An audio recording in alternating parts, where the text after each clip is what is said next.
안 2018년도 예산안이 국회 본회의 새벽에 통과를 했습니다. 고성도 좀 오갔고 혼란스러운 장면이 연출이 됐죠? 예, 조금 전 리포트에서도 보셨지만 원래 어제 오전 11시쯤에 표결 처리한다 그런 합의가 그렇죠. 알려져 있었고, 그래서 저희가 어제 방송할 때만 해도 예산안은 이제 오늘 그냥 통과가 될 것 같다 그랬는데 생각보다는 진통이 있었고요. 특히 정세균 국회의장과 자유한국당 사이에 상당히 첨예하게 갈등하고 조금 이 감정적인 대립을 보이는 그런 모습을 연출했습니다. 그래서 의정석을 둘러싸고도 한때 험악한 분위기도 연출됐는데 그 장면 다시 한번 보시고 이야기 이어가겠습니다. 의사 방해하지 마시고 가서 앉으세요. 참나 기가 막혀. 왜 정회를 합니까? 합의한 의사 일정을 진행하는데 왜 정회를 해야 되죠?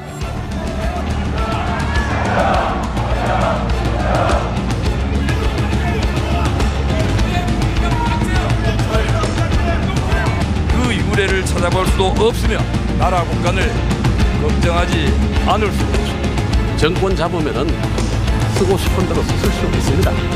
좀 지나치다. 임계치를 넘었다.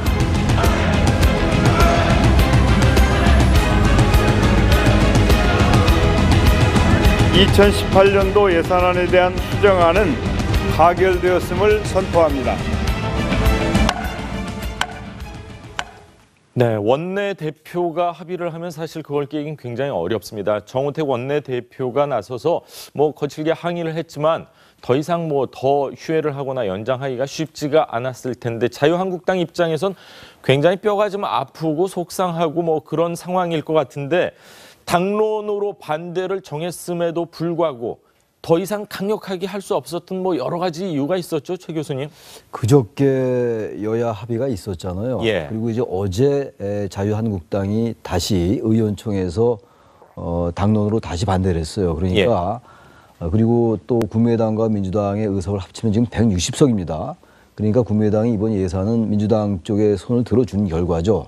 그러니까 이제 한국당도 어차피 반대해도 예산은 통과될 거다라는 건 당연히 알고 있는 것이고 또 하나 문제가 그저께 어쨌든 야당의 원내대표가 합의를 했음에도 불구하고 그게 이제 나중에 의원총회에서 추인을 못한 결과였잖아요. 어제 절차상으로 볼 때. 네. 그러니까 이제 그 의회 절차에 있어가지고 굉장히 한국당이 미숙하게 이 절차를 한 것 같아요. 정우택 원내대표도 의총이나 여러 가지 의원들의 충분한 합의를 가지고 그런 다음에 여야 합의를 했어야 되는데 그렇지 않고 합의한 다음에 다시 의총에 가니까 한국당 내에서 반대 부딪히고 그러다 보니까 어제까지 저런 이제 과거 많이 봤던 풍경 아닙니까? 의원들이 나가서 의장 앞에 와서 막 손 들고 이렇게 항의하고 이런 거는 과거의 모습인데 저런 모습들이 어차피 의미가 없는 거 알고 있을 거라고 저는 생각합니다. 그런데 아무튼 한국당은 지금 공무원 직원이라든지 법인세 인상 이런 거는 이른바 보수와 진보의 어떤 핵심적 가치라고 볼 수도 있어요. 어떤 정부의 그 기능 확대 문제라든지 증세 문제이기 때문에. 그래서 한국당은 아무리 합의가 됐다 하더라도 원내대표가 합의해 줬다 하더라도 정우택 원내대표가 한국당 의원들은 어쨌든 좀 반대하는 모습을 끝까지 저렇게 하지 않으면 안 되는 그런 상황이 있었다라고 저는 생각을 합니다. 기본적으로. 고 박사님. 국회 선진화법을 한국당이 여당일 때 통과시켰. 맞습니다. 그래서 이 선진화법에 의한 법적 강제 조항 12월 2일까지는 예산안을 자동 부의해서 처리한다. 맞습니다. 라고 하는 그 큰 틀은 한국당이 아무리 반대를 하려고 해도 할 수가 없는 상황이에요. 그렇죠. 그래서 저는 장제원 대변인이 정말 의석수가 부족해서 어쩔 수 없었다고 토로한 그대로가 현실이라고 생각합니다. 그런 상황에서도 특히 국민의당이 민주당과 예산안을 합의해버렸기 때문에 한국당으로서 할 수 있는 방법은 조금 전에 봤던 것과 같은 이 정치적인 반대 표시를 퍼포먼스 본회의장에서 하는 것 이외에는 사실 방법이 없는 거죠. 그리고 저는 이 부분과 관련해서 3당이 모두 좀 생각해야 될 부분이 있다고 생각하는데요. 우선 국민의당은 그 합의를 주도한 김동철 원내대표가 끝나고 난 다음에 유승민 바른정당 대표에 대해서 대표한테 좀 잘못했다는 유감의 뜻을 표했다는 거 아닙니까? 왜냐하면 이 법인세법과 관련된 부분이나 예산안 관련된 부분과 관련해서 예. 워낙 기한 정해놓고 하다 보니까 다소 좀 서두른 감이 없지 않아 있다. 이렇게 유감의 뜻을 표했다면 예. 그렇다면 국민의당이 사실은 이번 예산안에 결정적인 캐스팅 보트를 선택한 정당인데 그렇죠. 그 정당의 협상 대표인 원내대표가 뭐 이런 정도의 발언을 한다면 이건 합의 자체가 뭔가 내용상 문제가 있었다라고 하는 점을 자인한 것이니까 예. 이것은 그것대로 좀 또 짚어봐야 될 대목이 있는 거고요. 두 번째는 민주당과 국민의당의 수석 원내부 대표 간에 뭐 이런저런 이 이야기들이 뭐 이면 합의서를 지금 불거지게 만들었는데 예. 이 부분은 앞으로 계속 그 논란이 될 것 같아요. 그렇죠. 마지막으로 한국당은 어쨌든 야당이기 때문에 제1야당으로서 제2야당, 제3야당과 약군공조라고 하는 틀을 계속 관리를 해왔어야 됩니다. 예. 다소 생각이 좀 달라도. 그런데 평소에 그런 걸 안 하다가 예산안과 관련해서 뭐 야권 간의 공조를 갑자기 하자 그러면 그게 되겠습니까? 맞습니다. 결국 한국당이 국민의당을 설득하는 데 실패한 거예요. 역으로 민주당은 국민의당을 설득하는데 여러 가지 방법을 동원했습니다. 성공한 겁니다. 맞으면 정치게임에서 진 건데 이 책임이 요 단기적 국면 속에서만 짚어져야 되느냐 예. 아니면 지금까지의 한국당의 기본 노선 또 앞으로도 사실은 이 노선이 기본적으로 관철될 건데 이 부분과 관련된 전체적인 국회 운영 전략에 대해서 예. 한국당이 고민해야 된다고 생각합니다. 저는 개인적으로 왜 필리버스터 그러니까 계속해서 의원들이 릴레이로 예산안과 관련된 네. 투쟁을 못했을까 봤더니 국회 뭐 일명 선진화법을 보니까 예산과 관련해서는 12월 1일까지만 하도록 규정이 돼 그렇습니다. 있더라고요. 그러니까 예. 더 이상 할 수가 없는 상황인데 그래서 아까 장면은 필리버스터가 아니고 예. 의사진행 발언 수준으로 그렇죠. 반대 한 표시를 하는 7명 짧게 정도. 예. 그럴 수밖에 없었던 겁니다. 그렇습니다. 자, 의석수가 모자라서 뭐 허망하게 무기력하게 통과를 바라볼 수만 밖에 없었다 이렇게 대변인 장제원 대변인이 소회를 밝혔는데 막상 뚜껑을 열고 보니까 뭐 가장 큰 증세라고 할 수 있는 법인세는 만약에 자유한국당이 표결에 참석을 했다면은 부결됐을 가능성도 있지 않을까 이런 지금 언론의 보도가 나오고 있어요. 결과적으로 그렇게 되죠. 지금 어제 반대표가 33표가 나왔어요. 법인세가. 예. 국민의당의 상당수 의원들도 반대를 했습니다. 법인세 인상에 대해서는요. 그런데 그 시간에 한국당은 의총 열고 이랬었잖아요. 그러니까 제가 아까 정호태 원내대표가 이제 여야 합의한 다음에 예. 그것이 이제 한국당 내부의 의원총회 추인을 받지 못하고 어제 그런 이제 소란이 일어난 건데 이번에 한국당의 이번 그 예산을 대하는 태도가 대단히 미숙해 보입니다. 그러니까 법인세 문제와 공무원 증원 문제는 제가 아까 말씀드렸다시피 굉장히 중요한 가치예요. 다른 예산과 그렇죠. 다른 거예요. 예. 그리고 증세 문제는 지금의 야당이 여당할 때도 계속 반대해 왔던 거 아닙니까? 그래서 유승민 의원이 원내대표 할 때, 새누리당 원내대표 할 때 2015년도 얘기입니다만 증세 없는 복지는 허구다라는 얘기가 거기서부터 당내 뭐 진박, 친박 얘기가 나왔던 건데 굉장히 중요한 이 증세 문제, 법인세 문제를 두고 다른 예산과 달리 말이죠. 적어도 이 부분은 어쨌든 전략적으로 반대를 했어야죠. 한국당 입장에서 볼 때는. 예. 게다가 이 법인세 인상 문제라든지 증세 문제하고 공무원 증원 문제는 또 문재인 후보가 공약한 사항이고 예. 다른 공약사항에서 가장 중요한 핵심 공약이에요. 이 공약은 뭐 공약이라는 게 반드시 100% 지켜지지 않는 거라 하더라도 예. 그렇다고 한국당이 제1야당으로서 자신들의 이른바 보수정당의 가치를 내걸고 반대를 했고 전략적으로 임했어야 되는 건데 이것조차도 어차피 안 될 거라는 생각을 했던 것 같고 그리고 명분도 좀 부족했던 것 같고 이러다 보니까 결국은 결과적으로 반대해서 들어가서 반대했으면은 결과적으로 법인세는 좌절시킬 수가 있었죠. 한국당 입장에서 볼 때. 그러나 그것도 하지 않고. 그리고 어쨌든 의사 일정이 합의됐음에도 불구하고 여전히 그 시간에 의총하고 있다가 나중에 저기 아까 화면에서 봤습니다만 의장한테 와서 과거 민주대 반민주 구도에서 막 가서 이제 그 항의하듯이 그런 모습을 보였잖아요. 예, 그러니까 예. 그런 모습들 전체가 예. 너무 미숙해 보였다는 생각이 들어요. 저는. 뭐 최 교수가 한국당의 원내 전략의 실패를 지적하셨으니까 예. 그런데 이제 이런 점이 있습니다. 만약에 예산 부수 법안으로 지금 올라갔기 때문에 예. 과반으로 처리가 되는 거였는데 예산 부수 법안이 아니라 독자적인 개정안으로 법인세법이 이슈가 됐다면 예. 아마 뭐 장애투쟁까지 가는 결세 반대를 했겠죠. 그리고 한국당의 결사 반대 입장이 분명하다면 이 5분의 3 그 조항에 걸려서 아마 제대로 처리가 안 됐을 겁니다. 그런데 이게 예산 부수 법안으로 민주당에서 상정을 했기 때문에 예. 이것은 그 통상적으로 예산안과 묶어서 처리하는 그 국회 관행이 있습니다. 이를테면 소득세법이나 또는 법인세법 개정안을 전제로 해서 예산에 세입을 짜는 거거든요. 그러니까 대체로 엮어서 가는 것이고 예산안에 대해서 국민의당이 찬성한다면 그렇다면 부수법안에 대한 찬성도 있을 거라고 하는 걸 전제로 국회 전략을 짤 수밖에 없어요. 쉽게 말해서 국민의당이 예산안에 대해서는 여당과 합의를 해놓고 실제로 법인세법에 대해서 저렇게 많은 반대가 나올 거라고 하는 것은 국민의당 지도부도 잘 몰랐을 겁니다. 더구나 김동철 원내대표까지 반대했다는 거 아닙니까? 그렇다면 이것은 한국당의 그 전략 미숙 또는 전략 실패를 질타함과 동시에 국민의당은 도대체 어떻게 이것을 국민들한테 설명할 것인가 라고 하는 더 심각한 문제가 사실은 국민의당에 대해서 제기돼야 됩니다.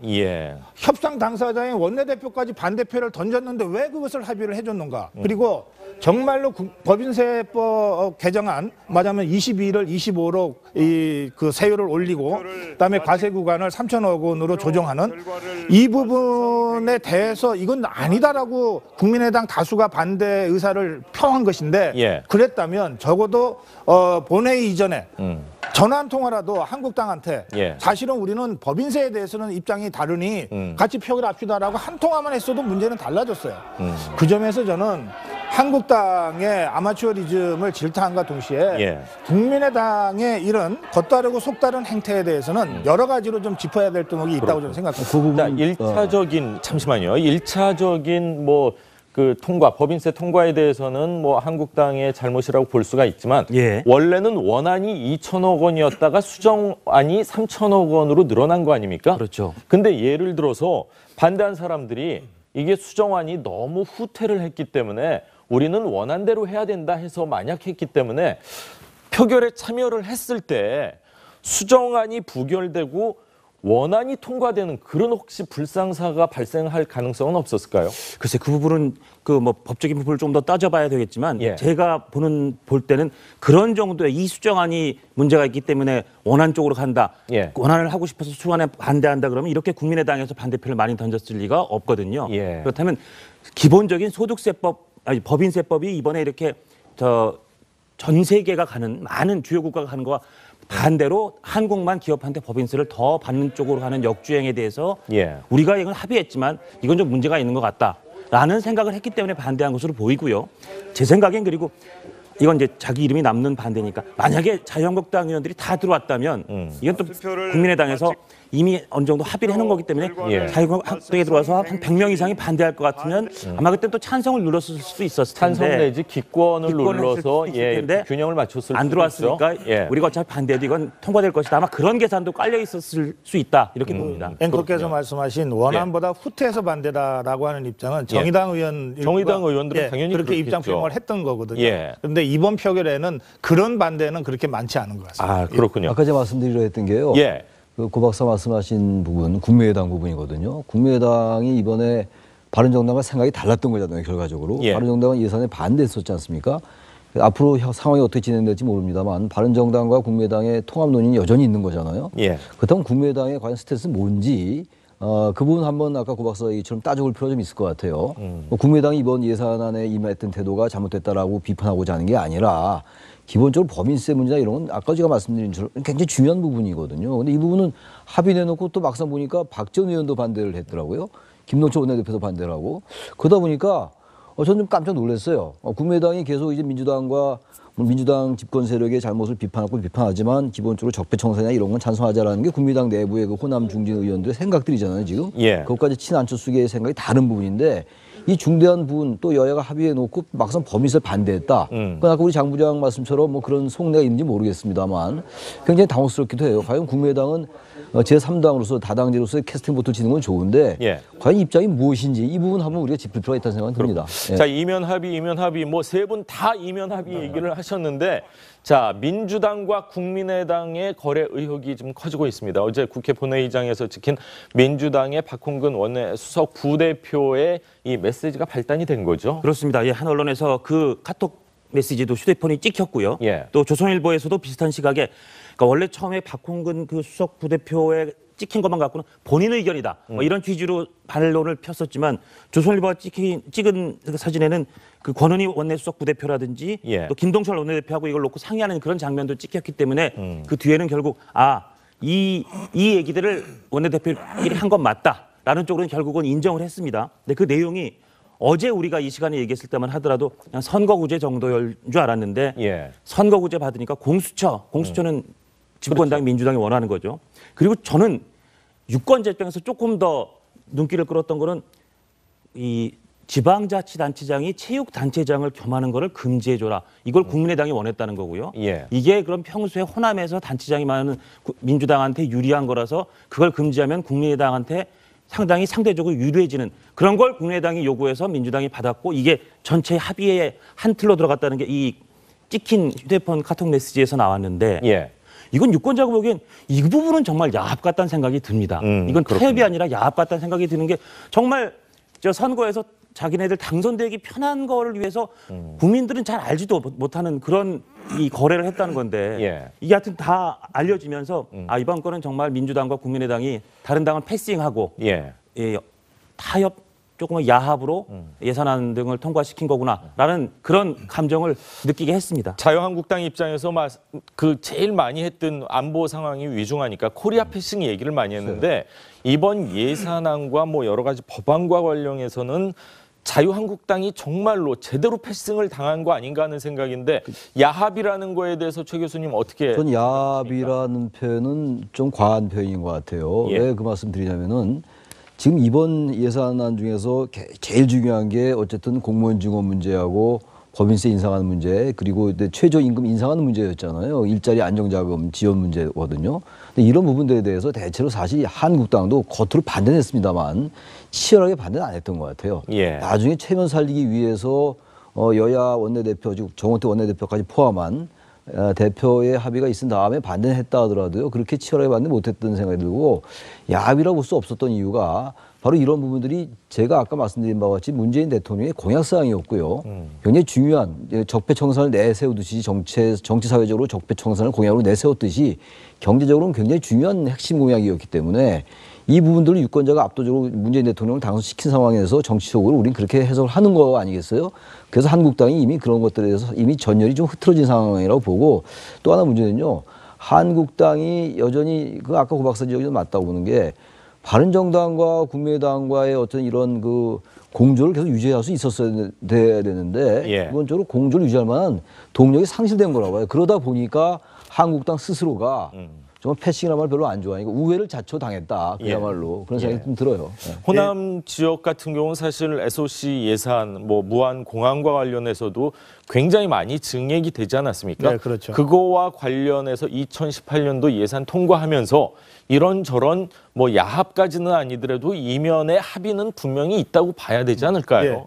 그러니까 정치는 거래라고 얘기하잖아요. 예. 근데 거래가 이해할 만하고 또 뭐 인정해줄 만한 거래라면 타협이라고 우리가 얘기하는 거고 예. 도저히 이거는 있을 수 없는 일이 생겼다 그러면 야합이라고 우리가 맞습니다. 규정하는 건데 제가 보기에 이번 민주당과 국민의당 사이에는 타협한 부분도 있고 야합한 부분도 좀 있는 것 같아요. 그런데 지금 말씀하신 그 SOC 예산이라든지 이거는 예. 사실은 뭐 국민의당 쪽, 호남 쪽 예산이 많이 증액된 거 SOC와 관련해서는 네. 맞지만 뭐 그러면 한국당 쪽의 주요 정치인들은 그럼 없냐? 그것도 아니에요. 그건 예. 또 있어요. 그래서 뭐 이번에 막판까지 뭐 쪽지가 왔다 갔다 하는 쪽지 예산은 아니지만 예. 대개 이 현직 국회의원들의 주요한 민원이 주로 SOC에 집중돼 있어서 원래 정부안보다 1조 5천억 가까이 증액시킨 거 아닙니까? 국회에서. 이제 이 과정에서 대개 나눠먹기를 다 한 것 같습니다.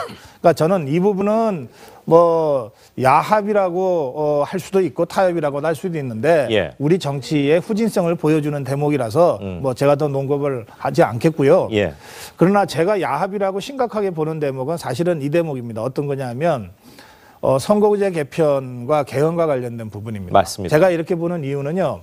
선거구제 개편이나 특히 개헌은 여야가 합의하지 않으면 아무것도 할 수 없는 겁니다. 그렇죠. 그런데 이걸 민주당과 국민의당만 서로 수석 원내부대표가 이렇게 합의하듯이 예. 이렇게 해버리면서 한국당과 바른정당을 패싱시켜버렸잖아요. 그런데 이 두 당이 아무리 자기들끼리 하고 싶어도 다른 건 몰라도 선거구제 문제와 같은 정치 관련법이나 개헌은 패싱시킬 수가 없어요. 예. 그러니까 패싱시킬 수가 없는 한국당과 바른정당을 패싱시키고서라도 뭔가 자기들끼리 미리 약속을 해버렸기 때문에 저는 이것은 야합이라고 좀 보는 겁니다. 나머지 부분은 이해할 만한 정치적 거래다라고 제가 인정을 하더라도 말이죠. 예. 그 점에서 저는 민주당은 이 국정 전반을 책임지는 집권당으로서 앞으로 있을 한국당이나 바른정당의 격렬한 그 반대가 예상되잖아요. 예. 국정 전반에 대한 반대가 예상되거든요. 이걸 누그러뜨리기 위해서라도 자신들의 입장을 잘 설명을 해야 되고 특히 야당의 하나인 국민의당은 지금 굉장히 어려워졌습니다. 이 문제 때문에 눈앞에 몇 가지 실리를 챙기려다가 정작 더 중요한 정치적 명분을 잃을 수도 있는 위기에 처했어요. 예. 이미 김동철 원내대표의 입장이 아주 옹색해졌잖아요. 저는 이 문제는 안철수 대표가 입장 정리를 빨리 하는 것이 필요하다고 생각합니다. 그렇군요. 자, 400조 원이 넘는 어마어마한 2018년도 예산안이 통과가 됐습니다. 국회의 큰 임무 중에 하나가 행정부 견제 아니겠습니까? 이 예산이 정말 효율적으로 잘 쓰고 있는지 2018년도에 좀 열심히 띄워주길 바라고요. 검찰 이야기를 좀 해보도록 하겠습니다. 문무일 검찰총장이 그제죠. 부장검사와 회의를 했고요. 어제 기자 간담회를 했는데 적폐와 관련된 이 수사 연내 끝내겠다, 연내 마무리하겠다. 근데 연내 마무리가 가능합니까? 예, 그 문 총장 워딩을 잠깐 정리하겠습니다. 적폐, 청산 등 주요 부분에 대한 수사는 연내에 끝내겠다. 사회 전체가 한 가지 이슈에 너무 오래 매달리는 것도 사회 발전에 도움이 안 된다는 생각이다. 그리고 내년에는 국민 억울함을 풀어주는 민생 사건 수사에 좀 더 집중하겠다. 예. 저는 이게 문무일 총장이 작심하고 한 이야기 같습니다. 오늘 신문 제목 중에 저는 동아일보 제목이 눈에 들어오던데요. 적폐 드라이브에 사실상 제동을 걸었다. 시중에는 사실 실질적인 검찰총장은 지금 서울중앙지검장이고 문무일 총장은 조금 힘이 없다 뭐 이런 이야기도 사실 여부와 윤석열 상관없이 지검장이 검찰총장 뭐 대리다 뭐 그런 이런 말까지 사실 여부와 상관없이 예. 그런 얘기가 돌긴 하지만 그러나 대한민국 검찰총장은 어쨌든 임기가 보장되고 자기가 독립적으로 일을 하고 의지를 표명할 수 있는 공간이 분명히 있습니다. 아마 문무일 총장이 그동안 쭉 전직 법무장관, 전직 검찰총장들하고 이야기를 나누면서 이렇게까지 소위 하명 수사를 하는 것 같은 그런 의혹을 자꾸 검찰이 계속 받아가면서 수사를 하는 것은 검찰 조직에 매우 부담이 된다라는 조언을 많이 들은 것 같고 예. 그 조언에 따라서 저는 문무일 총장이 일단 한마디 꽝 해서 일단 이 수사를 뭐 연내 어떻게 다 끝내겠습니까? 예. 이명박 대통령 수사를 안 하겠다는 것도 아닐 겁니다. 예. 그러나 연내에 중요한 거 가닥을 잡고 새해에도 이렇게까지는 안 하겠다는 의지를 표명한 것 같고 좀 의미가 있다고 생각합니다. 자, 적폐 청산 수사를 연내에 끝내겠다 이렇게 얘기를 했는데 제가 주관식이 아니라 객관식으로 좀 질문을 드려도 될까요? 네. 이명박 전 대통령을 연내 소환하겠다는 겁니까? 아니면은 여기서 덮고 끝내겠다는 겁니까? 그거는 객관식 대답하기 어려운데 제가 예. 볼 때는 이명박 전 대통령에 대한 수사를 완전히 끝내겠다라는 그런 의미는 아닌 것 같아요. 예. 보기에 따라서는 연내 끝나겠다는 데 그럼 연내 소환하겠다는 건가요? 기본적으로 연내에 소환한다 안 한다 그런 부분보다도요. 예. 전 거기에 방점이 있었던 것 같아요. 문무일 검찰총장 얘기가 우리 사회의 구속의 기준이 좀 필요하다는 얘기는 최근에 그 구속 적부심에서 석방되고 이런 부분들에 대한 지적도 좀 있었던 것 같고요. 우회적으로 좀 불만을 표시한 것 같고 또 하나 문제는 적폐 청산을 연내 마무리하겠다라는 얘기는요. 모르겠어요. 우리 장 부장이 얘기한 것처럼 속내에 무슨 뭐 사실상의 검찰총장이 윤석열 검사인지 모르겠는데 그건 뭐 그들 내부의 문제인 것이고 전 그 발언은 적절치 않았던 것 같아요. 그런 그렇게 대답을 대신할게요. 이명박 전 대통령 수사 연내 한다 안 한다 떠나서 왜 예. 그 말씀드리냐면요. 어떻게 적폐 청산 이 수사라는 걸 어떻게 시한을 정해놓고 합니까? 기본적으로 큰 테두리에서 시한은 필요하겠으나 아직은 굉장히 안 된 수사들이 많잖아요. 근데 그 부분을 민생 수사에 내년에 전념하겠다. 그렇다면 민생 수사와 이 부분을 병행할 수 없다는 건가요? 이거 말이 안 되는 거죠. 그래서 저는 검찰총장이 적폐 청산을 왜 이 시점에서 연내 마무리하겠다고 하는 것인가? 예. 그 부분은 검찰 내부에 뭐 반발이라고 할까요? 뭐 피로감 그런 때문에 것들이 있었다고 아닐까요? 피로감 얘기도 했지 않습니까? 예. 그런데 피로감이라는 건 그건 국민 일부도 그렇게 느낄 수 있겠습니다만 그렇지 않은 국민들도 많이 있기 때문에 예. 검찰총장이 과연 그런 말을 했던 것은 지금 우리 국민들이 바라는 적폐 청산에 대한 어떤 욕구나 이런 것들에 비해서는 조금 동떨어진 면이 분명히 있어 보이기도 하는 것 같아요. 제 생각에는. 그렇군요. 저는 객관식으로 답변 드릴게요. 예. 저는 이명박 대통령 수사를 사실상 포기했다는 선언이라고 생각합니다. 그렇습니까? 자, 그러면은 홍준표 대표 뭐 객관식으로 하신다고 했으니까. 그런데 첨가는 해야 될 거예요. 예. 뭐냐면 적폐 주요 사건이라고 그랬는데 예. 이명박 대통령을 만약에 수사한다면 주요 사건이 되겠죠. 수사가 지금 뭐 한 3-4갈래로 뭐 펼쳐지지 그런데 어쨌든 않습니까? 이명박 대통령이라는 인물은 예. 주요 사건의 범주에 들어가는 사람 아니겠습니까? 그런데 연내 마무리하겠다는 것은 한 달도 안 남은 상태에서 이게 마무리가 되겠습니까? 기술적으로. 예. 그러니까 그 점에서 사실상 이명박 대통령은 적폐청산 대상이 아니다라고 하는 선언일 수도 있다. 이것이. 예. 그리고 저는 정부 여당의 적폐청산이 주요한 국정 의제로 여전히 되어 있는 상태에서 검찰총장이 이 정도 발언을 한 것은 광범위한 여론을 수렴하고 이것이 문제가 되면 자리라도 걸겠다고 하는 작심 선언이라고 저는 생각하거든요. 예. 그 점에서 굉장히 중요한 발언이다 이렇게 생각합니다. 그렇군요. 자, 이명박 전 대통령에 대한 수사, 홍준표 대표는 이렇게 얘기를 했어요. 막을 생각도 없고 막을 방법도 없다 이렇게 얘기를 했는데 이건 어떻게 해석을 해야 될까요? 뭐 사실 있는 보호하겠다는 겁니까? 아니면은 아니 편한 대로 하십시오 이렇게. 홍준표 대표는요. 좀 차도살인 이런 기분을 좀 가지고 있는 것 같아요. 지금 서청원 최경환 의원 얘기도 그런 생각이 좀 들고 사실 이명박 대통령에 대해서 홍준표 대표가 지나치게 엄호하고 나올 이유가 없다고 판단했음직해요. 그래서 그 문제에 대해서 그렇게 얘기한 게 아닌가. 원론적인 얘기 같습니다만 사실은 보호하지 않겠다는 얘기거든요. 지금 예. 홍준표 대표의 스탠스는 어쨌든 자신이 새롭게 정당을 추스려서 신보수로 가겠다라고 어제 얘기한 거 아닙니까? 관훈 토론에서. 따라서 이명박 전 대통령에 대해서 적극 나서가지고 변호하거나 정당의 세력을 가지고 같이 해나갈 생각은 없다라는 그런 선언은 아닌가 생각이 듭니다. 최경환 의원 같은 경우는 뭐 전혀 지금 그 당대표 그렇습니다. 입장에서 뭐 보호하거나 그럴 마음이 없는 것처럼 느껴지고요. 아니 최경환 의원이야말로 뭐 이 출당시키려고 했던 사람이니까 그렇죠. 예. 뭐 보호한다는 생각 자체가 없겠죠. 그러나 이명박 대통령은 좀 다를 것 같은데 사실 한국당이 검찰이 이명박 전 대통령을 수사할 때 어떻게 할 수 있는 방법은 사실은 없잖아요. 그런데 오히려 지금 차도살인 얘기도 했지만 사실은 역으로 얘기하면 이명박 전 대통령에 대한 수사가 되면 이명박 전 대통령을 지지하는 사람들이 얼마나 더 있는데 예. 보수 진영에 이 사람들은 결국 한국당을 손잡고 뭔가를 할 수밖에 없어요. 그러니까 그런 상황에서 현실적으로 막을 방법도 없지만 예. 검찰이 무리해서 수사를 한다면 그게 한국당의 정치적 상황 속에서는 그렇게 나쁜 것도 아니다. 우린 싸워볼 만하다. 이런 정도의 자신감을 내비친 것 같고요. 예. 그러나 그 이전에 이 사람도 법률가 아닙니까?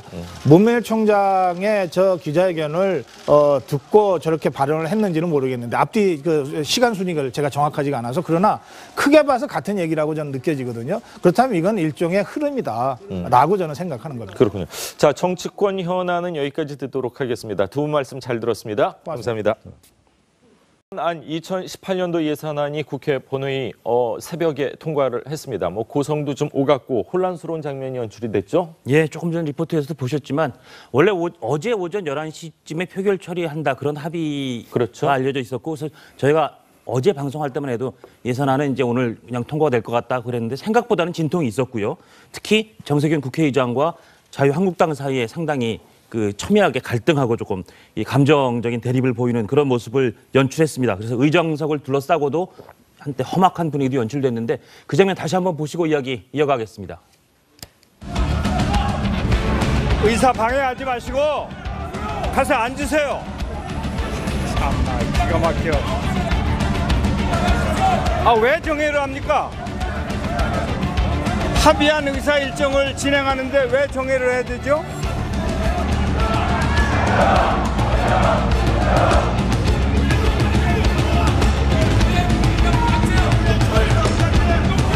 그 유래를 찾아볼 수도 없으며 나라 국간을 걱정하지 않을 수 없습니다. 정권 잡으면은 쓰고 싶은 대로 쓸 수 있습니다.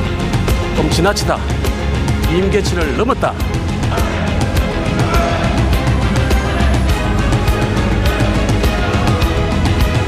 (2018년도) 예산안에 대한 수정안은 가결되었음을 선포합니다. 네, 원내대표가 합의를 하면 사실 그걸 깨긴 굉장히 어렵습니다. 정우택 원내대표가 나서서 뭐 거칠게 항의를 했지만 더 이상 뭐 더 휴회를 하거나 연장하기가 쉽지가 않았을 텐데 자유한국당 입장에선 굉장히 뼈가 좀 아프고 속상하고 뭐 그런 상황일 것 같은데 당론으로 반대를 정했음에도 불구하고 더 이상 강력하게 할 수 없었던 뭐 여러 가지 이유가 있었죠, 최 교수님? 그저께 여야 합의가 있었잖아요. 예. 그리고 이제 어제 자유한국당이 다시 의원총회에서 당론으로 다시 반대를 했어요. 그러니까 그리고 또 국민의당과 민주당의 의석을 합치면 지금 160석입니다. 그러니까 국민의당이 이번 예산은 민주당 쪽에 손을 들어준 결과죠. 그러니까 이제 한국당도 어차피 반대해도 예산은 통과될 거다라는 건 당연히 알고 있는 것이고 또 하나 문제가 그저께 어쨌든 야당의 원내대표가 합의를 했음에도 불구하고 그게 이제 나중에 의원총회에서 추진을 못한 결과였잖아요. 어제 절차상으로 볼 때. 네. 그러니까 했다는 거 아닙니까? 그렇죠. 그렇다면 예. 이것은 한국당의 그 전략 미숙 또는 전략 실패를 질타함과 동시에 국민의당은 도대체 어떻게 이것을 국민들한테 설명할 것인가 라고 하는 더 심각한 문제가 사실은 국민의당에 대해서 제기돼야 됩니다. 협상 당사자인 원내대표까지 반대표를 던졌는데 왜 그것을 합의를 해줬는가. 그리고 정말로 법인세법 개정안 말하자면 22를 25로 그 세율을 올리고 그다음에 과세 구간을 3천억 원으로 조정하는 이 부분에 대해서 이건 아니다라고 국민의당 다수가 반대 의사를 표한 것인데 그랬다면 적어도 본회의 이전에 전화 한 통화라도 한국당한테 사실은 우리는 법인세에 대해서는 입장이 다르니 같이 표기를 합시다라고 한 통화만 했어도 문제는 달라졌어요. 그 점에서 저는 한국당의 아마추어리즘을 질타함과 동시에 국민의당의 이런 겉다르고 속다른 행태에 대해서는 여러 가지로 좀 짚어야 될 대목이 있다고 저는 생각합니다. 그 부분, 일차적인 잠시만요. 일차적인 뭐 그 통과, 법인세 통과에 대해서는 뭐 한국당의 잘못이라고 볼 수가 있지만 원래는 원안이 2천억 원이었다가 수정안이 3천억 원으로 늘어난 거 아닙니까? 그렇죠. 근데 예를 들어서 반대한 사람들이 이게 수정안이 너무 후퇴를 했기 때문에 우리는 원안대로 해야 된다 해서 만약 했기 때문에 표결에 참여를 했을 때 수정안이 부결되고 원안이 통과되는 그런 혹시 불상사가 발생할 가능성은 없었을까요? 글쎄 그 부분은 그 뭐 법적인 부분을 좀 더 따져봐야 되겠지만 제가 볼 때는 그런 정도의 이 수정안이 문제가 있기 때문에 원안 쪽으로 간다.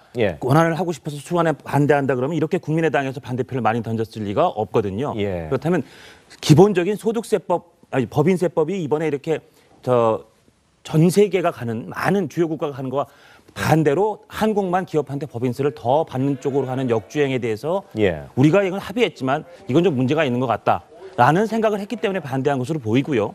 제 생각엔 그리고 이건 이제 자기 이름이 남는 반대니까 만약에 자유한국당 의원들이 다 들어왔다면 이건 또 국민의당에서 이미 어느 정도 합의를 해놓은 거기 때문에 자유한국당에 들어와서 한 100명 이상이 반대할 것 같으면 아마 그때 또 찬성을 눌렀을 수도 있었을 텐데 찬성 내지 기권을 눌러서 균형을 맞췄을 안 들어왔으니까 우리가 어차피 반대해도 이건 통과될 것이다. 아마 그런 계산도 깔려 있었을 수 있다 이렇게 봅니다. 앵커께서 말씀하신 원안보다 후퇴해서 반대다라고 하는 입장 굉장히 중요한 가치예요. 다른 예산과 다른 거예요. 그리고 증세 문제는 지금의 야당이 여당할 때도 계속 반대해 왔던 거 아닙니까? 그래서 유승민 의원이 원내대표 할 때, 새누리당 원내대표 할 때 2015년도 얘기입니다만 증세 없는 복지는 허구다라는 얘기가 거기서부터 당내 뭐 진박 친박 얘기가 나왔던 건데 굉장히 중요한 이 증세 문제, 법인세 문제를 두고 다른 예산과 달리 말이죠. 적어도 이 부분은 어쨌든 전략적으로 반대를 했어야죠. 한국당 입장에서 볼 때는. 게다가 이 법인세 인상 문제라든지 증세 문제하고 공무원 증원 문제는 또 문재인 후보가 공약한 사항이고 다른 공약 사항에서 가장 중요한 핵심 공약이에요. 이 공약은 뭐 공약이라는 게 반드시 100% 지켜지지 않는 거라 하더라도 그렇다고 한국당이 제1야당으로서 자신들의 이른바 보수정당의 가치를 내걸고 반대를 했고 전략적으로 임했어야 되는 건데 이것조차도 어차피 안 될 거라는 생각을 했던 거 같고 그리고 명분도 좀 부족했던 것 같고 이러다 보니까 결국은 결과적으로 반대해서 들어가서 반대했으면은 결과적으로 법인세는 좌절시킬 수가 있었죠. 한국당 입장에서 볼 때. 그러나 그것도 하지 않고. 그리고 어쨌든 의사 일정이 합의됐음에도 불구하고 여전히 그 시간에 의총하고 있다가 나중에 저기 아까 화면에서 봤습니다만 의장한테 와서 과거 민주대 반민주 구도에서 막 가서 이제 그 항의하듯이 그런 모습을 보였잖아요. 그러니까 그런 모습들 전체가 너무 미숙해 보였다는 생각이 들어요. 저는. 최 교수가 한국당의 원내 전략의 실패를 지적하셨으니까 그런데 이제 이런 점이 있습니다. 만약에 예산 부수 법안으로 지금 올라갔기 때문에 예. 과반으로 처리가 되는 거였는데 예산 부수 법안이 아니라 독자적인 개정안으로 법인세법이 이슈가 됐다면 예. 아마 뭐 장애투쟁까지 가는 결세 반대를 했겠죠. 그리고 한국당의 결사 반대 입장이 분명하다면 이 5분의 3 그 조항에 걸려서 아마 제대로 처리가 안 됐을 겁니다. 그런데 이게 예산 부수 법안으로 민주당에서 상정을 했기 때문에 예. 이것은 그 통상적으로 예산안과 묶어서 처리하는 그 국회 관행이 있습니다. 이를테면 소득세법이나 또는 법인세법 개정안을 전제로 해서 예산에 세입을 짜는 거거든요. 그러니까 대체로 엮어서 가는 것이고 예산안에 대해서 국민의당이 찬성한다면 예. 그렇다면 부수법안에 대한 찬성도 있을 거라고 하는 걸 전제로 국회 전략을 짤 수밖에 없어요. 쉽게 말해서 국민의당이 예산안에 대해서는 여당과 합의를 해놓고 실제로 법인세법에 대해서 저렇게 많은 반대가 나올 거라고 하는 것은 국민의당 지도부도 잘 몰랐을 겁니다. 예. 더구나 김동철 원내대표까지 반영인 원내대표가 뭐 이런 정도의 발언을 한다면 이건 합의 자체가 뭔가 내용상 문제가 있었다라고 하는 점을 자인한 것이니까 예. 이것은 그것대로 좀 또 짚어봐야 될 대목이 있는 거고요. 두 번째는 민주당과 국민의당의 수석 원내부대표 간에 뭐 이런저런 그 이야기들이 뭐 이면 합의서를 지금 불거지게 만들었는데 예. 이 부분은 앞으로 계속 그 논란이 될 것 같아요. 그렇죠. 마지막으로 한국당은 어쨌든 야당이기 때문에 제1야당으로서 제2야당, 제3야당과 약군공조라고 하는 틀을 계속 관리를 해왔어야 됩니다. 예. 다소 생각이 좀 달라도. 그런데 평소에 그런 걸 안 하다가 예산안과 관련해서 뭐 야권 간의 공조를 갑자기 하자 그러면 그게 되겠습니까? 맞습니다. 결국 한국당이 국민의당을 설득하는 데 실패한 거예요. 역으로 민주당은 국민의당을 설득하는데 여러 가지 방법을 동원했습니다. 성공한 겁니다.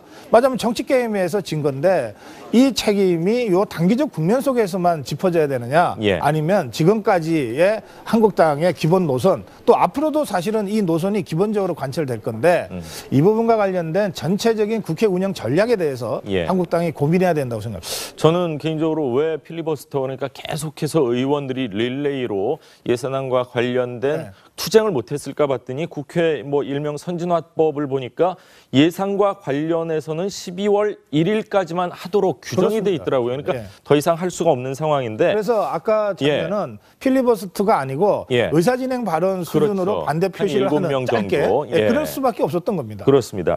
자, 의석수가 모자라서 뭐 허망하게 무기력하게 통과를 바라볼 수만 밖에 없었다. 이렇게 대변인 장제원 대변인이 소회를 밝혔는데 막상 뚜껑을 열고 보니까 뭐 가장 큰 증세라고 할 수 있는 법인세는 만약에 자유한국당이 표결에 참석을 했다면은 부결됐을 가능성도 있지 않을까 이런 지금 언론의 보도가 나오고 있어요. 결과적으로 그렇게 되죠. 지금 어제 반대표가 33표가 나왔어요. 법인세가. 예. 국민의당의 상당수 의원들도 반대를 했습니다. 법인세 인상에 대해서는요. 그런데 그 시간에 한국당은 의총 열고 이랬었잖아요. 그러니까 제가 아까 정호태 원내대표가 이제 여야 합의한 다음에 예. 그것이 이제 한국당 내부의 의원총회 추인을 받지 못하고 어제 그런 이제 소란이 일어난 건데 이번에 한국당의 이번 그 예산을 대하는 태도가 대단히 미숙해 보입니다. 그러니까 법인세 문제와 공무원 증원 문제는 제가 아까 말씀드렸다시피 이제 그 의회 절차에 있어가지고 굉장히 한국당이 미숙하게 이 절차를 한 것 같아요. 정호태 원내대표도 의총이나 여러 가지 의원들의 충분한 합의를 가지고 그런 다음에 여야 합의를 했어야 되는데 그렇지 않고 합의한 다음에 다시 의총에 가니까 예. 한국당 내에서 반대 부딪히고 그러다 보니까 어제까지 저런 이제 과거 많이 봤던 풍경 아닙니까? 의원들이 나가서 의장 앞에 와서 막 손 들고 이렇게 항의하고 이런 거는 과거의 모습인데 저런 모습들이 어차피 의미가 없는 거 알고 있을 거라고 저는 생각합니다. 그런데 아무튼 한국당은 지금 공무원 직원이라든지 법인세 인상 이런 거는 이른바 보수와 진보의 어떤 핵심적 가치라고 볼 수도 있어요. 어떤 정부의 그 기능 확대 문제라든지 증세 문제이기 때문에. 예. 그래서 한국당은 아무리 합의가 됐다 하더라도 원내대표가 합의해 줬다 하더라도 정호태 원내대표가 네. 한국당 의원들은 어쨌든 저 반대하는 모습을 끝까지 저렇게 하지 않으면 안 되는 그런 상황이 있었다라고 저는 생각을 합니다. 기본적으로. 고 박사님. 국회 선진화법을 한국당이 여당일 때 통과시켰. 맞습니다. 예. 예. 그래서 이 선진화법에 의한 법적 그 강제 조항 12월 2일까지는 예산안을 자동 부의해서 처리한다. 맞습니다. 라고 하는 그 큰 틀은 한국당이 아무리 반대를 하려고 해도 할 수가 없는 상황이에요. 그렇죠. 그래서 저는 뭐 장제원 대변인이 정말 의석수가 부족해서 어쩔 수 없었다고 토로한 그대로가 현실이라고 생각합니다. 그런 상황에서도 특히 그 국민의당이 민주당과 예산안을 합의해버렸기 때문에 예. 뭐 한국당으로서 할 수 있는 방법은 조금 전에 봤던 것과 같은 이 정치적인 반대 뭐 표시를 퍼포먼스 네, 일종의. 뭐 본회의장에서 예. 하는 것 이외에는 예. 사실 방법이 없는 거죠. 그리고 저는 이 부분과 관련해서 3당이 모두 좀 생각해야 될 부분이 있다고 생각하는데요. 우선 국민의당은 그 합의를 주도한 김동철 원내대표가 예. 끝나고 난 다음에 유승민 바른정당 대표에 대해서 대표한테 좀 잘못했다는 유감의 뜻을 표했다는 거 아닙니까? 예. 왜냐하면 이 법인세법과 관련된 부분이나 예산안 관련된 부분과 관련해서 예. 워낙 기한 정해놓고 하다 보니까 다소 좀 서두른 감이 없지 않아 있다. 이렇게 유감의 뜻을 표했다면 예. 그렇다면 국민의당이 사실은 이번 예산안에 결정적인 캐스팅 보트를 선택한 정당인데 그렇죠. 그 정당의 협상 대표